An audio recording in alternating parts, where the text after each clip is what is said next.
هنعمل كامبين. انا امبارح يعني اخترت هطلع بالمسدس الفقاعات ان شاء الله. فخلينا نتوكل على الله ونكريت الكامبين مع بعض. خلاص. انا قبل اي حاجه انا محضر له ماتيريال، بس المشكله كلها ان الماتيريال نسيناها على الجهاز اللي في المكتب. فانا ايه يعني دلوقتي تقدر تقول كده في صور موجوده هنشتغل بيها، يعني صور عملتها وانا قاعد كده اللي هو خدتها من فيديو، فهحاول اشتغل بيها. بس يعني ايه التجهيز هيبقى افضل من كده ان شاء الله وانت بتطلع الكامبين بتاعتك. فاول حاجه عاملها طبعا كرييت.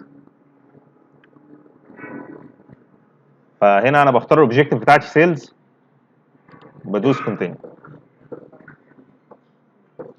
اللي هو الهدف من الكامبين. هسمي الكامبين دي انا دايما مثلا ممكن اسميها ده بابلز جان. جميل. ما علينا.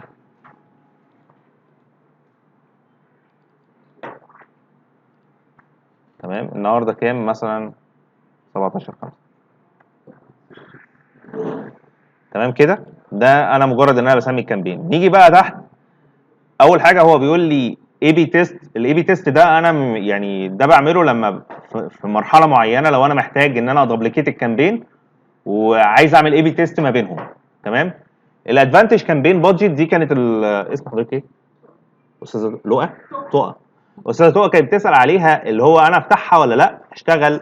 دي بيتقال عليها في زمان كنا بنقول عليها سي بي او او اي بي او. لو انا قفلتها فده اد بادجت اوبتمايزيشن، لو انا فتحتها فدي كامبين بادجت اوبتمايزيشن.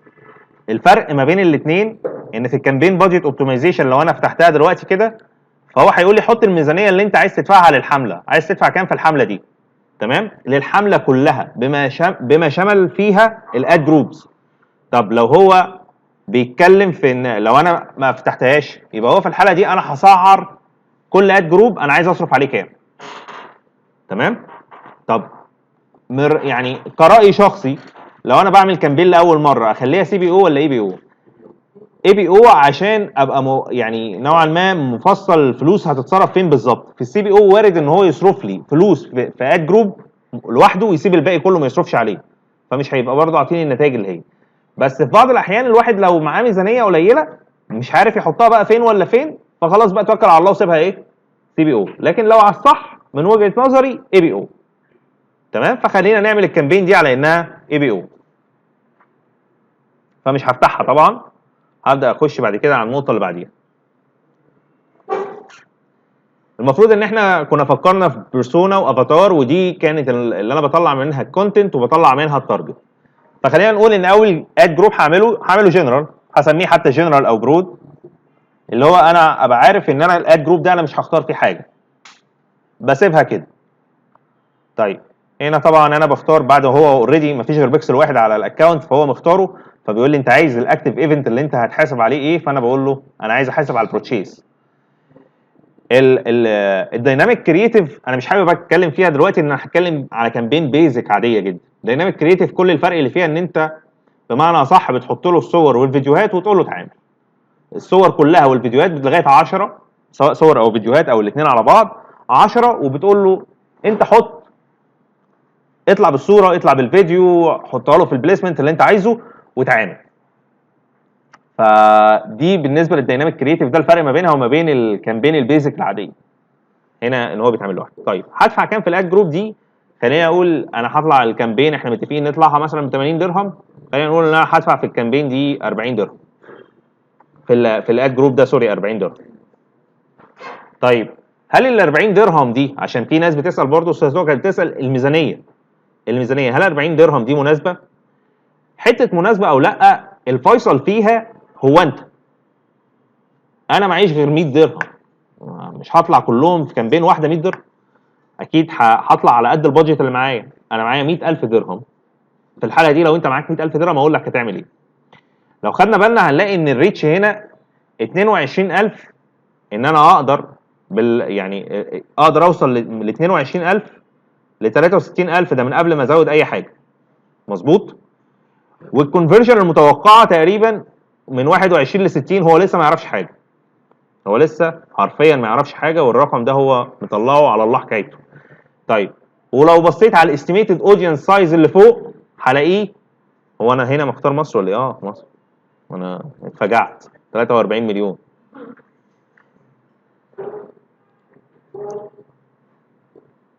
فطبعا اكيد انا بحط في اللوكيشن الامارات.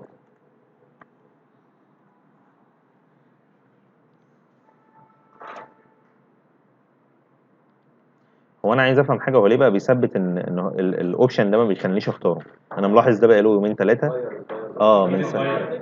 من ساعه ما عمل الابديت وهو مخليني مرخم. طيب يعني هو عافيه انت هتاخد دي عافيه، فاهم؟ طيب اوكي. فهنا دلوقتي طبعا بقى بيتكلم في 11 مليون ل 13 مليون. تمام. انا مش حاطط حاجه، خليني برضو احدد شويه عشان الرقم يقل شويه بس. فنقوله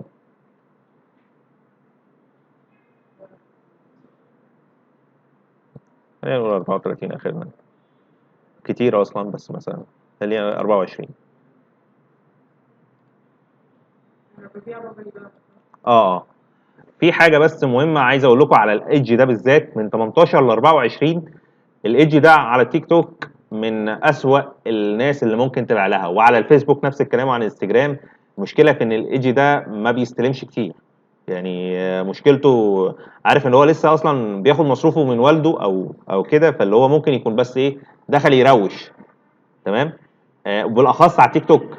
يعني بالاخص الكواليتي بتاعت التيك توك من 18 ل 24 مش الطف حاجه. بس بما انك انت بتبيع منتج الفئه العمريه بتاعته هي دي، فخلاص تمام يعني. هو ده اللي قدامك. مش هتروح تجيب ال 45 ل 54 يشتري مسدس بابلز يعني. تمام. طيب نرجع تاني لمرجوعنا، معلش انا اسف. هو دلوقتي بيتكلم ان الاستيميتد اودينس سايز اللي انا اقدر اوصل له بناء على اللي انا حاطه في الاد جروب ده هو 2 مليون 200 لغايه 2 مليون ونص. انا هنا هعمل ايه؟ في آلة حاسبة اهي. انا هنا عشان اعرف انا المفروض احط ميزانية كام، وهو برده ما زال الرقم ده كبير، وهنا الميزانية اللي هتطلع هتبقى رقم كبير. فانا بناره عشان احط ميزانية تناسب الكلام ده، بس هقول لكم انا هعمل ايه. 2 مليون 200 زائد 2 مليون 500 دول 4 مليون 700. 4 مليون 700 الافريج بتاعهم كام؟ هقسمه على 2. فالافريج طلع 2 مليون 350. جميل. انا بعمل الحسبه دي عشان اعرف لو المفروض احط ميزانيه صح احطها كام. الحاجه الثانيه ده الاستيميتد اودينس سايز. طب هو بيقول لي انت هتوصل بال 40 درهم اللي انت هتدفعهم دول لكام؟ من 6 ل 17. فتعال نشوف الافريج بتاعهم 6000 زائد 17000 23000 على الاثنين تطلع 11000 ونص. طيب المفروض اعمل ايه هنا مصطفى؟ المفروض ان انا ال 2 مليون 350 دول اجيب ال 1% بتاعها. انا عارف هعيد الكلام ده تاني. ال 1% بتاعها هيطلع 23000 ونص. تمام؟ ال 23000 ونص دول المفروض يكونوا موجودين في الريتش كافريج. فانا اللي واصل له بال 40 درهم 11500. فخليني اجرب احط 80 درهم.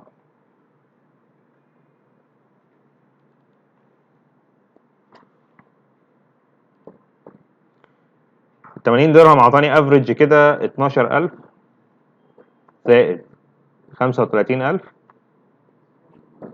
على الاثنين تقريبا 23 كده طالعه بالظبط. طلعت 23500. فالبادجت المناسبه للاد جروب بالشكل ده اللي انا عاملها هنا هي تقريبا حوالي 80 درهم. انا مش شرط اجيب نفس الرقم، ممكن اجيب 23 اجيبهم 25 ما فرقتش، اجيبهم 22 ماشي، بس اقرب من ال 1% من الافريج. دي لو انت بتسال على احط كام ميزانيه صح. تمام. فانا لو معايا 80 درهم اطلع بيها الكامبينه دي احط 80 درهم. تاني هو الهدف منها ايه اصلا؟ انا احط الهدف ان انا اعرف الميزانيه المفروض تتحط احطها كام. يعني احط كام اصلا بغض النظر عن انا معايا كام. انما زي ما قلت لك هو الفيصل في الاول في الاخر انا البادجت بتاعتي كام. انا هعرف احط كام، بس الصح فين؟ الصح ان انا اخد الافريج واحط 1%. يعني اخد 1% منه ويطلع لي هو في الريتش ان ده الرقم اللي انا هوصل له من الاودينس اللي هو مطلعه لي. حد وقع معاه النقطه دي؟ الميزانيه دي في اليوم حاضر.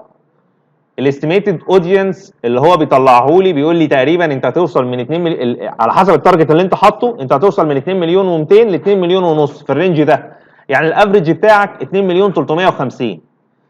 والريتش في الحاله دي انا عايز اوصل لريتش كام نفر عشان ابقى حاطط ميزانيه كويسه، او يعني بناء عليه احط ميزانيه.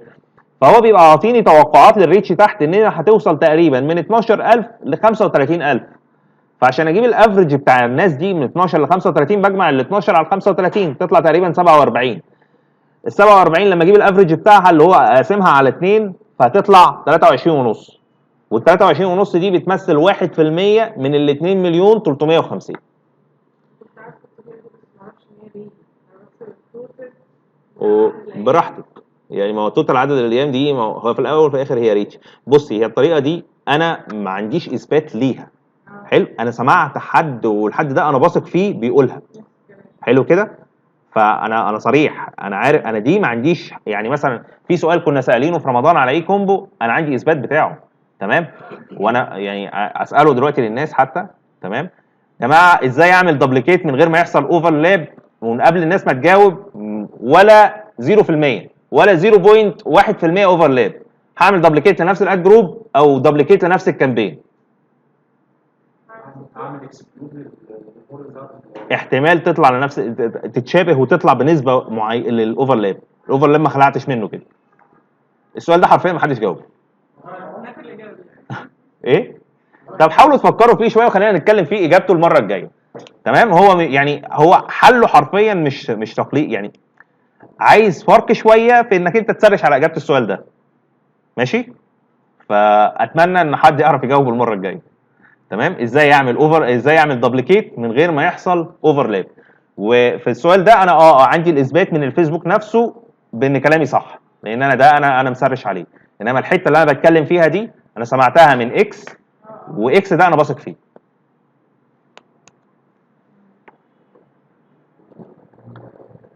تمام. طيب، طبعا الستارت ديت على وضعي، بس انا هبدا الكامبين دي من بكره. في حاجه، لو انا عديت دلوقتي الساعه كام؟ الساعه 4:30، احنا قدامنا نص ساعه. المهم دلوقتي الساعه 4:30 تقريبا، الساعه 5:30 في الامارات. يعني فاضل على نهايه اليوم عندهم حوالي 7 ساعات 6 ساعات، الرينج ده كده. فلو انا طلعت الكامبين دلوقتي، في احتمال كبير ان الفيسبوك يحرق البادجت. يحرق البادجت لانه عايز يصرف البادجت في 7 ساعات، في احتمال ما يحجيش جنبها وما يحرقهاش. في ده وارد وده وارد. خليني ابدا اليوم من اوله. يعني دي وجهه نظري في الحته دي، ان انا بحط الكامبين بدايه من 12 بالليل عنده. فهو جايب لي هنا عشان الاكونت معمول بتوقيت دبي، فانا هخليه الساعه 12. طيب، طبعا في الكاستم اودينس انا لسه على الله حكايتي، ما عنديش ولا كاستم اودينس ولا بتاع. اللوكيشن الامارات. الفئه المستهدفه اللي انا عايزها من 18 ل 24. اعتقد المنتج صالح للميل والفيميل، مع ان الاغلب هيقول لي الميل اكتر. فلو انا عايز اخصص ده اخصص، بس بما ان الاوبجيكتيف ده، او بما ان الاد جروب ده جنرال، بسيبه يتعامل وانا عارف ان اللي هيجي ميل بس اهو. انا برضو ايه، بعمل اللي عليا، يمكن يوضح لي حاجه ثانيه. اللانجوج بالنسبه للامارات، والله عايز تسيبها بما انها فاضيه جنرال سيبها وانا هسيبها. البليسمنت ادفانتج، سيبها له ادفانتج. حرفيا انت مش هتعمل حاجه هنا. خلاص، هو بناء على اللي انت مدخله له ده. تمام. هو لسه ما شافش حاجه وبيقول لك انت ايه، هتجيب من 29 ل 83 كونفرجن. والله انا زغرط. تمام. لو انا جبت 29 كونفرجن ب 80 درهم، انا زغرط. فنكست. دي برضو حاجه من الحاجات اللي هو يقول لك ايه، انت احتمال ما تجيبش ولا مبيع. هو اساسا في حته ثانيه، يعني هو بيكلمك في المريخ. فاذا كان هو هنا بيقول لي 29 كونفرجن، ده انا مش هعمل فرح. ده احنا نعمل ايه يا احمد؟ فاهم؟ فما تحطش في بالك كانك مش شايفها لما يقول لك ان انت احتمال تحصل على زيرو كونفرجن، كانك مش شايفها اصلا.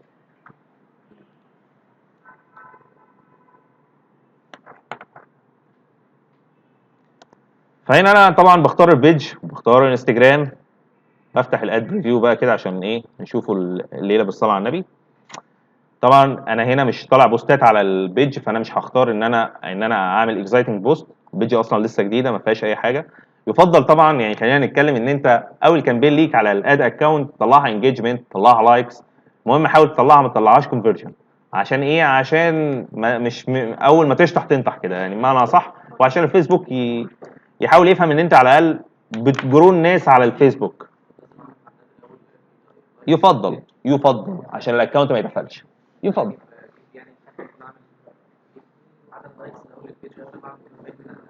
مش والله بطلع بكامبين زيرو بفيسبوك بيج زيرو لايكس، ما فيهاش غير 1 لايك انا تقريبا او حاجه، وعادي تمشي.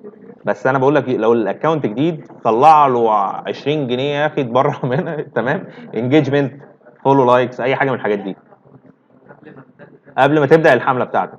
والله لو عايز الصح كمان اصرفهم على على البوست اللي انت هتطلع عليه كامبين. يفضل انك تصرفهم على البوست اللي انت بس اطلع الاول اول يوم انجيجمنت بس، اول يومين ثلاثه انجيجمنت بس. سخن الاكونت كده بمعنى صح، تحضر الاكونت بس مش اكتر. وطبعا استفاد بيها بما انك هتدفع انجيجمنت، استفاد بيها على البوست اللي انت هتطلع عليه كونفرجن فيما قدام، يبقى معاك سوشيال بروف على البوست ده. لو حد شافه فهو اوريدي يعني عليك لايكات وعليه كومنتات، فنوعا ما ايه يعني في اثورتي عن بوست لسه على الله حكايته زي ما بيقولوا يعني. طيب فانا هنا هكريت اد. فهنبدا اول حاجه هنا البرايمري تكست. بصوا بقى صلوا على النبي، انا مش مفكر في كونتنت يعني تمام. بس احنا احمد انت معاك اكونت شات جي بي تي هنا، ما علينا مش محتاجين. المره خلي شات جي بي تي ده الاستاذ احمد تمام. طب احنا نفكروا في كونتنت سوا يا جماعه، احنا نفكروا في كونتنت سوا يعني احنا نشتركوا في الكامبين. حلو. انا دلوقتي هبيع مسدس بابلز. مبدئيا انا رسالتي هنا جنرال. ايه مبدئيا انا رسالتي هنا جنرال. فبما انها جنرال فخلينا نكتبها براحتنا. آه المسدس ده اعتقد الفئه المستهدفه فيه كبار وصغيرين، فعايز حاجه وسط ما بينهم بتقابلهم. لو صغير هنقول ان هو مل من الالعاب، عايز حاجه جديده. ولو كبير هو ما ملش من العابه انه ما عندوش العاب. لو كبير هو عايز ايه؟ عايز يرجع بالزمن، عايز يلعب يغير جو المود بتاعه. قول.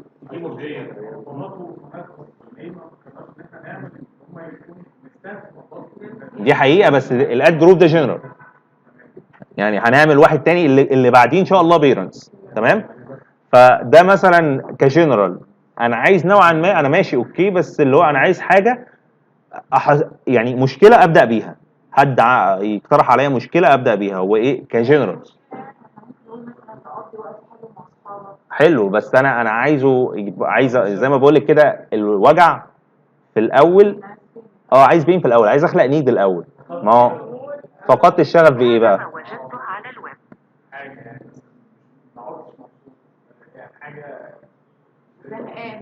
ما عشتش طفولتك كويس. لا ده كده معقد نفسيا. لا. لا ده كده معقد نفسيا. ف مثلا زهقت من الروتين اليومي، روتين العمل. خليني اقول لك ان مثلا الخروجات كلها بقت تقليديه بالنسبه لك. يعني مثلا لو بدات بكلمه مثلا ايه انت اصلا في الخروجات كلها بقت تقليديه بالنسبه للناس اللي بتسال على اللهجه والليله دي. طالما انت بتكتب لغه عربيه عادي ما هيفهم يعني. مش شرط اكلمه بشلون وبتنجان اللي هو بيتكلم بيه، يعني انا مش فاهم حاجه من اللي هو بيقول ايه. بتفرق اكيد، اكيد بتفرق. بص كل حاجه صغيره بتعمليها سواء في الاعلان او في اللاندنج بيج بتفرق. فخلينا صراحه، هي هتفرق هي هتفرق. فربنا يخلي شات جي بي تي احنا ممكن تقولي له يعني ايه كذا واكتبها لي بالاماراتي هيكتبها لي. بالظبط كده. فخليني مثلا الخروجات. الله عليك.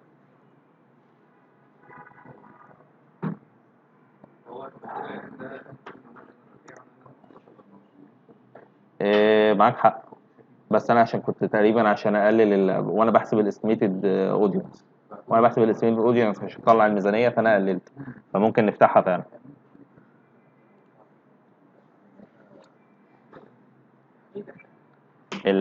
هو بيقول لي انت ليه حددت السن من 18 ل 24 بما انه هو ايه جنرال. بس هو الفكره برضو هنا ما برضو يبقى ليك نظره. انت 65 سنه هيشتري منك بابلز جن ليه؟ هيجيبوا لحفيده. وانا همشي معاك ان نسبه 1% هيجيبوا لحفيده. هسيبها مفتوحه.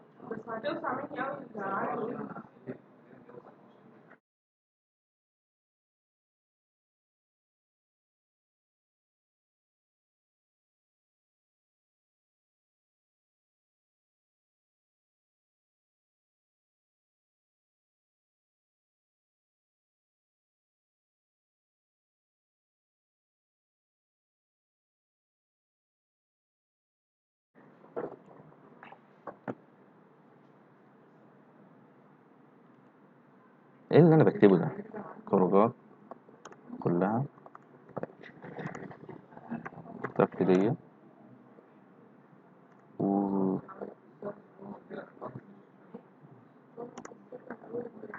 هو تقليدية صح؟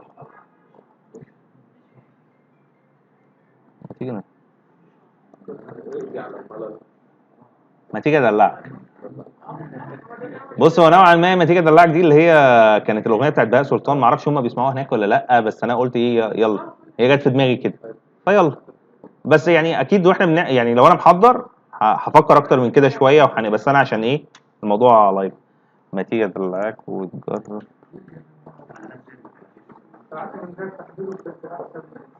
بالظبط يعني وارد فعلا انها كونفرت كويس بسبب جمله زي دي. ما تيجي ادلعك ونجرب مسدس الفقاعات ونجرب مسدس الفقاعات مع اصحابي. هيعمل لك جو مختلف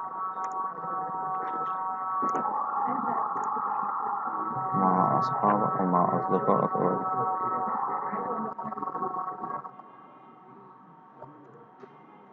مع اصحابك احسن.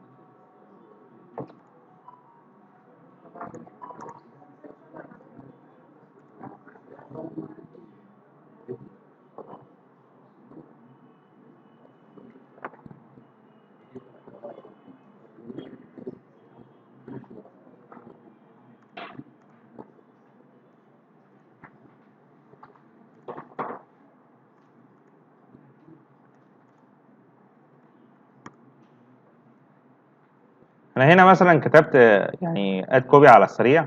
عايز افتح بيتلي بس في السريع كده. الاد كوبي برضو النقطة اللي احنا بنتكلم فيها، هو يفضل ان هو يبقى كبير ولا صغير، طويل ولا قصير، الاتنين بيمشوا. جرب تعمل ده وجرب تعمل ده.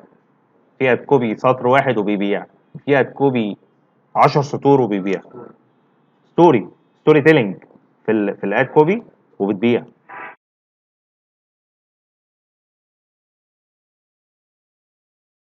طالما ايه؟ على حسب انت طبعا، ما انت ممكن تكون الانجل بتاعتك انت جايبه جايبه من ستوري، وفي الاخر بتبيع له على طول في الدايركت في اللاندنج بيج، على حسب الانجل اللي انت شايفه.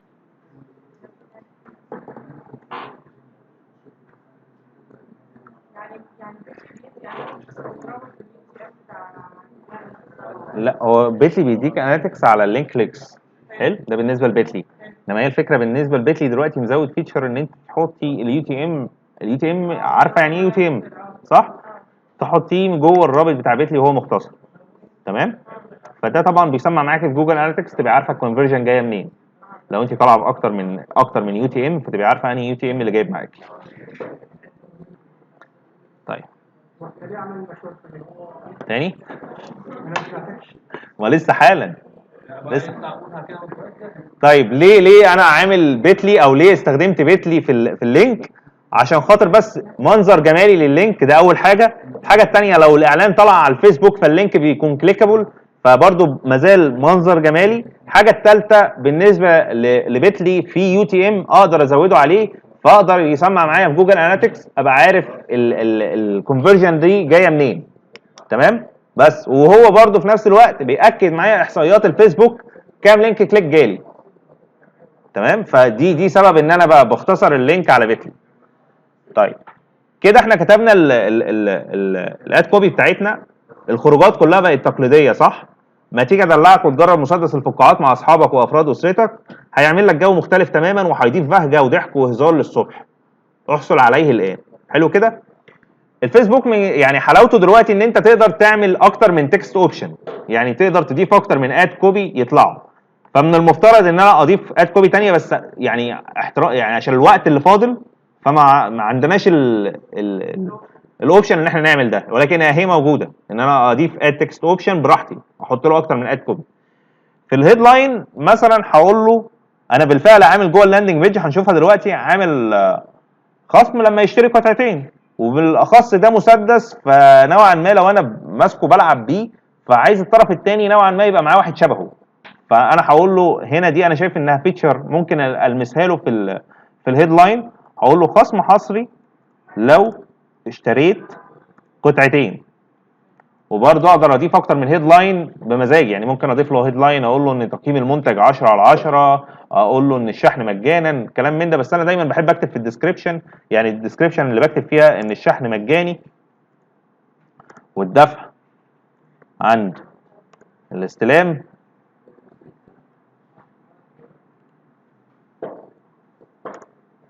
وفي كمان ضمان استبدال واسترجاع.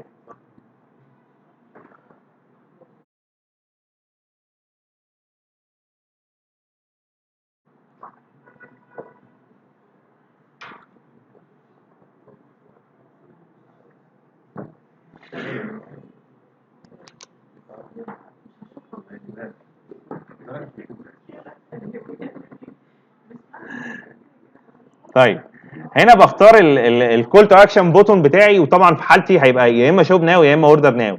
حد ليه تجربه يقول ان اوردر ناو افضل او شوب ناو افضل؟ انا بالنسبه لي الاثنين بيشتغلوا وبيجيبوا كونفرجن، ما عنديش مشكله في دي او في دي. طيب هنا برجع احط اليو ار ال بتاعي. طيب في حاجه انا نسيتها فوق، الا وهي الكرييتيف نفسه. تمام، فخلينا نرفع انا مجهز، يعني جهزت حاجات دلوقتي زي ما اتفقنا.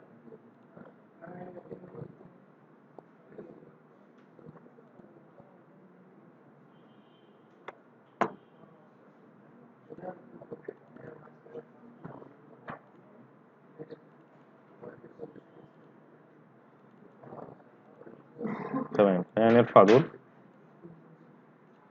بصوا انا هنا في الماتيريال اللي انا اشتغلت عليها دي، مش عارف انا لو شغلت فيديو هوريه لكم. يعني انا قعدت بدور شويه، بقعد ادعبس شويه على ماتيريال ما يكونش حد حرقها كتير. فخليني اقول لكم ان انا وصلت للفيديو ده، نتفرج عليه مع بعض. طبعا انتوا عارفين الاثنين دول.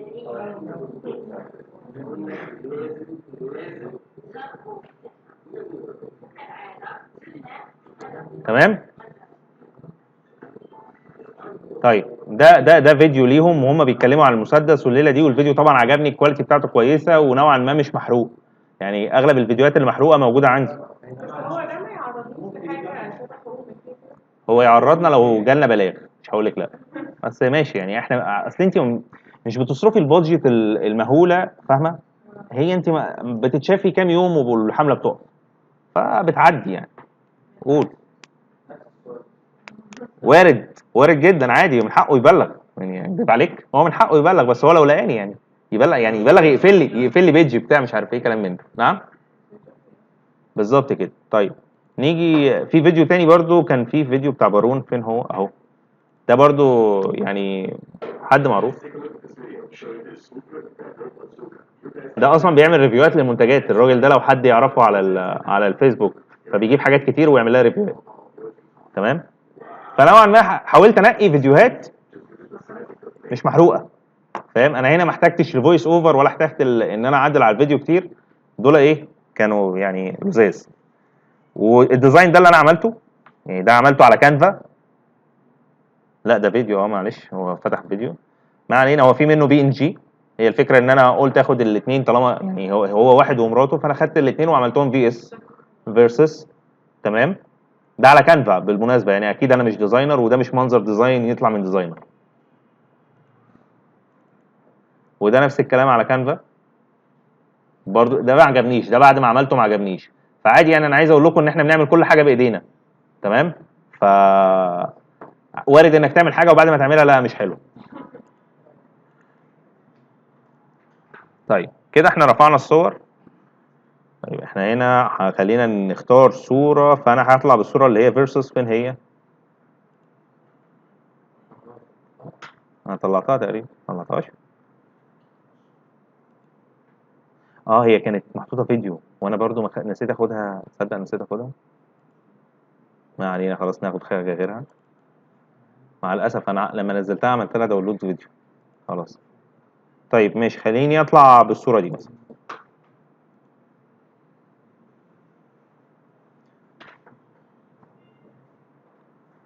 الدنيا هنا برضو المفروض ان انا كل حاجه احط نفسي مكانها. يعني هو هنا دلوقتي بالنسبه للفيدز مش بطاله ولكن مش افضل حاجه، فالمفروض ان انا كنت اعمل ريسايز ليها تمام بما يفت الفيدز. نفس الكلام هي بالنسبه للريلز والستوري 10 على 10 مقاسها مظبوط. لو فكرت اعملها كده ماشي حالها ايه يعني، ماشي حالها كده، البابلز باينه والمسدس والبنت وهي بتضحك، فبالنسبه لي تمام. ولو دي عملتها كده برضو ماشي حالها، يعني اتظبطت من غير ما اعمل ريسايز. جميل. بالنسبه للانهانسمنت دي كلها بفتحها. الافضل يعني سيبيه يعمل، هو عايز يعمل انهانسمنت على الكواليتي، فتحتيها ما فتحتهاش مش هتاثر معاكي قوي يعني. تمام. فاصبح نص الاعلان زي ما احنا شايفين كده بالشكل ده، هيظهر بالشكل ده في كل موضع. كل موضع عامل ازاي. طيب في حاجه تانية اعملها، المفروض اللانجوج لو انا عايز اخليها تترجم عادي ممكن افتحها. تمام. بس ده كده اول اعلان ليا في الاد جروب ده. مش هببلشه، بس هاخد كده هكتب هعدل اسمه بس، هسميه بيكتشر 1 مثلا، وهسميها وايف بيكتشر 1 وايف. هو انا ليه زمان كنت بعمل 16 اد جروب وبعمل 16 ايه، كنت بعمل كتير قوي يعني اد. تمام. عشان خاطر ان انا معايا اكتر من صوره، فانا عايز اجرب كل صوره منهم السي تي ار بتاعها هيبقى عامل ازاي والكونفرجن ريت بتاعتها عامله ازاي. فالصوره هتفرق معاك في نتائج، الصوره هتفرق معاك في نتائج. تمام. بالظبط. هو انا كان في صور والله يعني كان في صوره مخصوص، استنى طيب استنى. اهي مش دي الصوره مثلا. بصوا هي اللاند برضو احنا عاملينها في عجاله، فهوريها لكم، بس عاملينها في عجاله يعني، فمش دي مش الطف حاجه يعني، عاملينها قبل ما نيجي البيكتشر واي. خلاص انا هنا ايه ممكن اغير خلاص خلي دي نثبتها انها بيكتشر واي. نيجي هنا بعد كده هعمل كويكلي دوبليكيت للاد.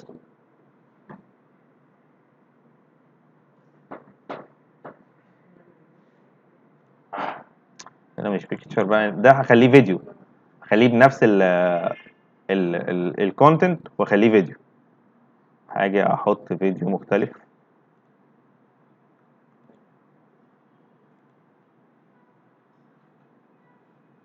ادي الفيديو اهو، اللي هي الصوره اللي احنا بس كنا عاملينها فيديو. بس ده كده بالشكل ده مش هيكونفرت كويس، لان هنا هو جي اي اف. خلينا نجرب. ممكن نعملها بصورة زمان أحيانا. ما انا عارف والله، بس انا الفكره في الوقت الساعه 5 ل 10، فدي المشكله. تمام. طيب هي اصبحت هي حتى هي برضو ايه، هو واضح ان هو عمل شويه ابديتس حلوه نوعا ما، بس هي دي اللي باظت خالص، دي باظت شويه. دي خلينا ايه على وضعنا. ماشي. نيكست.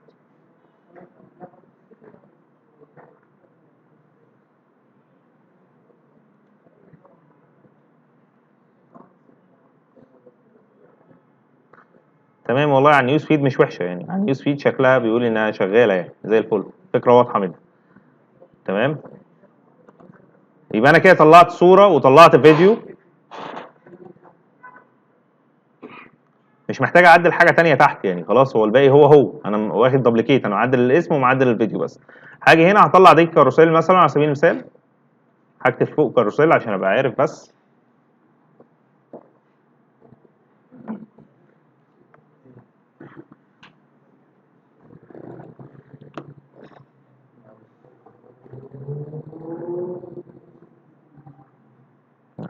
لو بعمل كده إن كل تقريبا أكسس هعملها 4. تقريبا وبعد كده يعني انا بعد ما اخلص دي انا هدوبليكيت الادسيت كامله، مش هقعد اعمل اكاري اد جروب جديده او ادسيت جديده، انا هدوبليكيتها واعدل على التارجتنج بقى الناحيه الثانيه. تمام. بس أنا كده هعدل كريتيف برضه. هت ايه؟ هعدل كريتيف نفس لو انت كستمايز الكرييتيف هتعدليها، لو انت عامله كرييتيف مخصوص للاد جروب دي بالفعل هتعدليها. بس انا بالفعل الماتيريال بتاعتي يعني الماتيريال اللي انا محضرها مش كلها معايا، اللي انا مش محضرها، لا والله محضرها حرفيا. فهنا اد كاردز اد ايمج كاردز. يعني مش خلاص مش ما فيش الساعه 5 ل 10، الساعه 5 ل 5. تمام. فلنفترض ان انا هاخد الصوره دي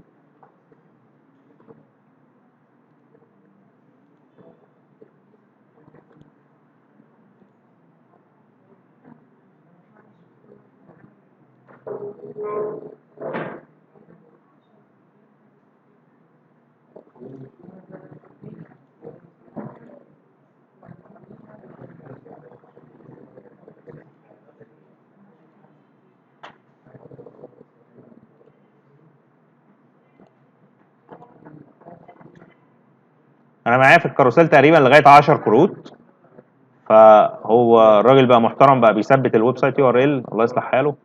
فهحط هيدلاينز بس. هو انا في الويب سايت بحط لينك اللاندنج نفسها. بالظبط، لينك اللاند اللي هينزل عليه. هنتكلم في اللاند يعني على السريع بعد ما نخلص على طول. فهنا في الهيدلاين الاولاني ده ممكن اكتب اي جمله تحفيزيه من 3 4 كلمات. فمثلا هنتكلم في متعه لا تنتهي مثلا، تمام. وممكن في اللي بعديها اكتب فيتشر زي ان صابون، يعني هو من ضمن الفيتشر بتاعت المنتج ده، بما انك انت المفروض عملنا دراسه على المنتج، فان الصابون بتاعه اصلا يشتغل على اي صابون موجود عندك، مش يعمل باي صابون. ودي في حد ذاتها تخلي حد يشتري، يعني دي نقطه مهمه تخلي حد يشتري. ليه؟ لو ما بيشتغلش على الصابون العادي فانا هفضل بقى كل ما يخلص اجيب. آه، تمام. فانا باجي هنا مثلا آه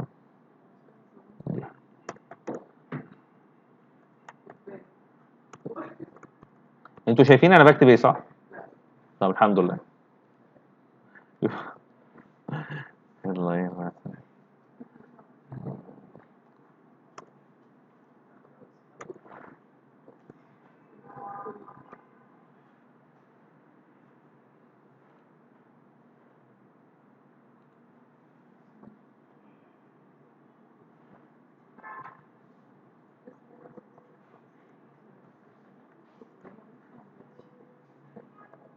طيب انا هنا كتبت سريعا كده في كل حاجه، مثلا في واحده كتبت فيها متعه لا تنتهي، واحده تانية يعمل باي صابون، اللي بعديها ضحك وهزار ومرح، خصم حصري على القطعتين، اجواء مختلفه للمناسبات.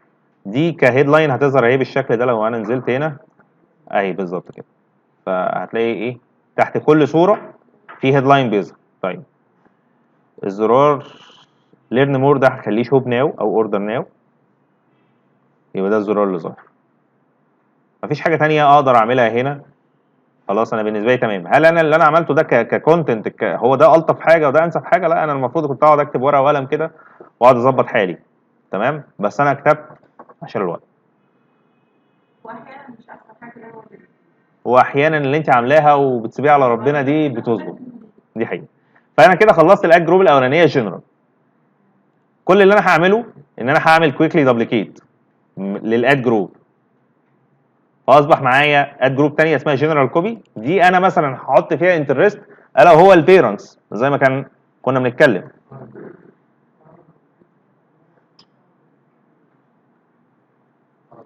على فكره احنا نسينا الكوليكشن. خليني اقول لكم الكوليكشن لان احنا مش هنختلف هنا في حاجه. طيب خليني اخلص دي. في البيرنتس انا بس كل اللي هعمله كاختلاف هنزل تحت كده،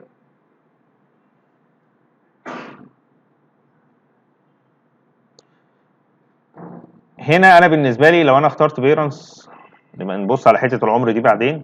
بس مثلا لو انا اخترت بيرنتس وقلت له يا سيدي لا انا مش عايز كل البيرنتس، بس خلينا نقول من 3 ل 5 سنين ماشي، ومن 9 ل 12 ماشي، وسنتين مش هقول لا ماشي، هو صغير بس وارد ان هو اللي عايز يلعب بيه. لو خدتوا بالكم هنا ايه 4700 استيميتد ريتش، فلا لسه. فهاخد معايا كمان المارد المتجوزين، يعني لو ما جابوش لعياله فيجيبوا لمراته، يعني هو ومراته، ما هو نفس الفيديو، ما الفيديو اهو هو ومراته. حلو كده. اول ما حطيت المارد بقوا 1.400.000 1.600.000. لو انا حابب اضيق الاستهداف شويه اكتر من كده، بس لو انا عايز ده هديفاين او هعمل نارو، تمام. واختار مثلا على سبيل المثال انا عايز ناس تكون انجيج تشوبرز، يعني اعلاني ما يظهرش الامه لا اله الا الله، لا انا عايز الناس اللي ايه بتتفاعل وتشتري.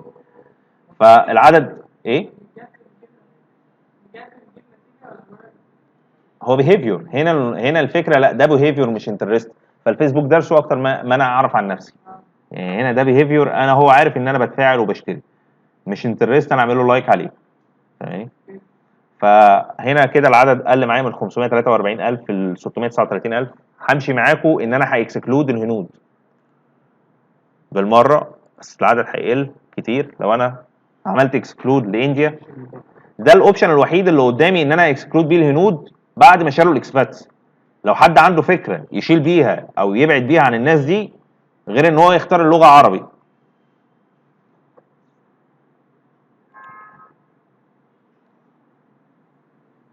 مجرد ما شلت انديا 3/4 طار. اللي هو لسه واصل من السفر مثلا. ما المشكله ان انا دلوقتي شفت الابديت الجديد ايه اتقفلت. لا يعني كانترست ممكن اعمل لها اكسكلود. انا فاهم انت بتتكلم في الحته دي حلوه. ممكن نخلي في الانترست الناس اللي مهتميه بحاجات اساسيه ممكن. كجامعه. بالظبط، بس المشكله انها هتلاقي زي ما انت شفت في الاول 4000 5000 هتلاقي الامارات كلها على بعض كده. فالنقطه اللي كنت بكلمك عليها فكرتك تقصدها، بس انا فهمت انا وصلت لي انت تقصد ايه. هي الحته دي يعني هنا ما عادش قدامك اوبشن تختار الناس الريسنتلي او الناس الموجوده بالظبط. فانا من كده انا زي الفل من 78,000 ل 92,000 نوعا ما انا يعني سبيسيفيك شويه، مش سايبها مفتوحه يعني. تمام. طيب مش هلعب في اي حاجه تانية، خلاص انا على وضعي وهسيب البليسمنت براحتي. انا هنا نوعا ما مش عامل مقاسات معينه او كستمايزد مقاس معين ان هو يظهر. فخلاص انا هنا في الحاله دي سيبها له ادفانتج وعيني على الحمله بعد كده. عيني على الحمله، لان الحمله دي في الاول في الاخر بيتا. يعني ايه بيتا؟ اي كامبين بطلعها في الاول انا بطلعها عشان اجيب منها داتا اعرف اطلع بيها كامبين تاني. تمام. حتى لو عايز اعمل تعديل مش هعمله في الكامبين دي. يعني لو عايز اعمل تعديل هروح اعمله في كامبينه جديده، هعمل التعديل ده فيها ان شاء الله لو هي. مش هلعب في الكامبين دي عشان الالجوريزم وعشان يتعلم وعشان ما يعيدش العلام بتاعه من الاول والقصص دي كلها. لا، سيب دي على وضعها طالما بتجيب كونفرجن ماشي، مش الطف حاجه. طب انا هاخد الويننج اللي فيها بقى من بليسمنت من ايدج، ما كل ده هقدر اشوفه من البريك داون. فهقدر اشوف الويننج فين واروح احطها في كامبينه جديده. طيب احنا كده هو ده اللي احنا هنعمله في تاني اد جروب. تمام. كل اللي ناقصنا بس ان احنا نطلع كمان اعلان كوليكشن.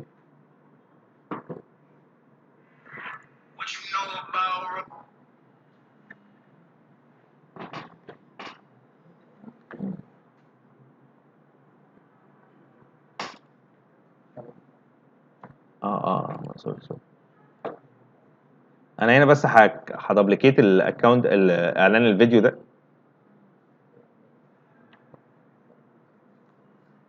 وهخلي دي كوليكشن. تمام.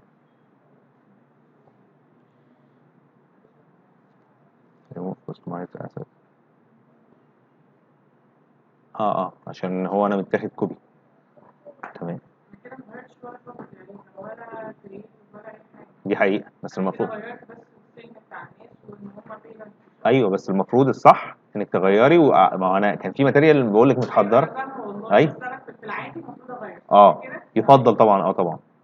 طيب هنا انا كان في واحده كويس متكريته دي انستنت اكسبيرينس. خليني اشرحها لكم لو الناس ما بتعملش اعلانات كوليكشن، فخلينا نبص عليها بصه سريعه كده. طبعا دي انا كنت مكريتها قبل كده، ولكن هو السيتنج هو هيطلع لكم لو انتوا بتعملوا كرييت نيو 1. تمام. دي انا كريتها قبل ما اجي حرفيا. ان انت تقدر هنا تختار اهو شكل الاعلان بيكون مش الاعلان انا هنا بدخله على اللاندنج بيج مش بتاعتي. انا هنا بدخله ما بخرجوش بره الفيسبوك، بس على اساس اللي هو بيشوفه في الانستنت اكسبيرينس دي بياخد اكشن انه يخش على اللاندنج بيج بتاعتي. تمام. يعني هي عباره عن لاندنج بيج بس انسايد فيسبوك.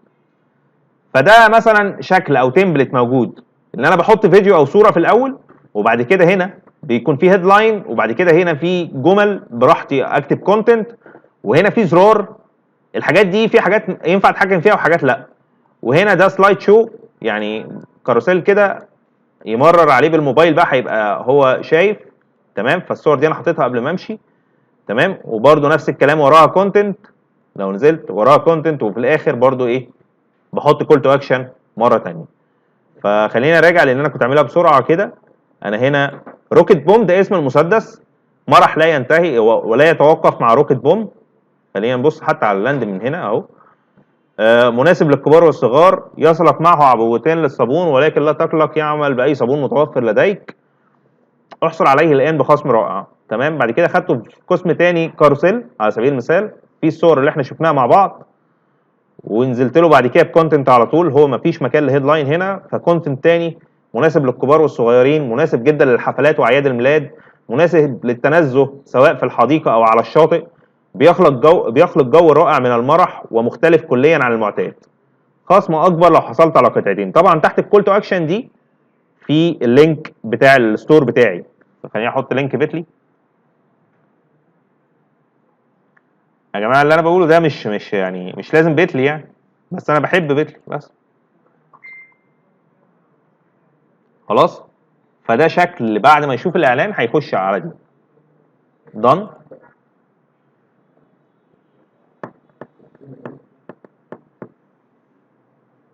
خلاص كده انا كريت يعني الاعلان بتاع الكوليكشن هاخده بقى هو لوحده كده دبليكيت مش كويك دبليكيت. ليه؟ لان انا هختار هنا الاد جروب، فهقول له اد تقول وهشيل الجنرال لان انا مكريته في الجنرال، وهقول له اعمل دبليكيت للبيرنتس، فمش محتاج اخش وكريت اد من اول وجديد. لا خلاص تمام كده انا خلصت الكامبين بتاعتي.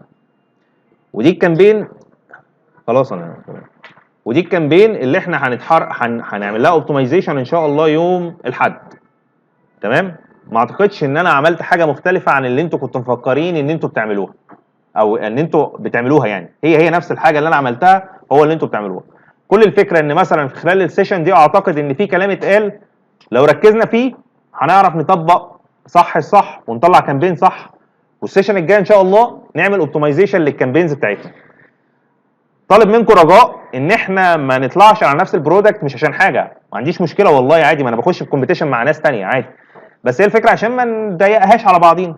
فحاول تشغل ده وتستفاد بالورك شوب. البرودكت ده مش قاعد لك العمر كله، البرودكت ده فتره ومع السلامه، فجرب على برودكت تاني، شوف مهاراتك، شوف هل انت اتعلمت واستفدت فعلا من الورك شوب دي، استفدت من السيشن بتاعت النهارده دي، طبقت اللي اتقال فيها ولا لا.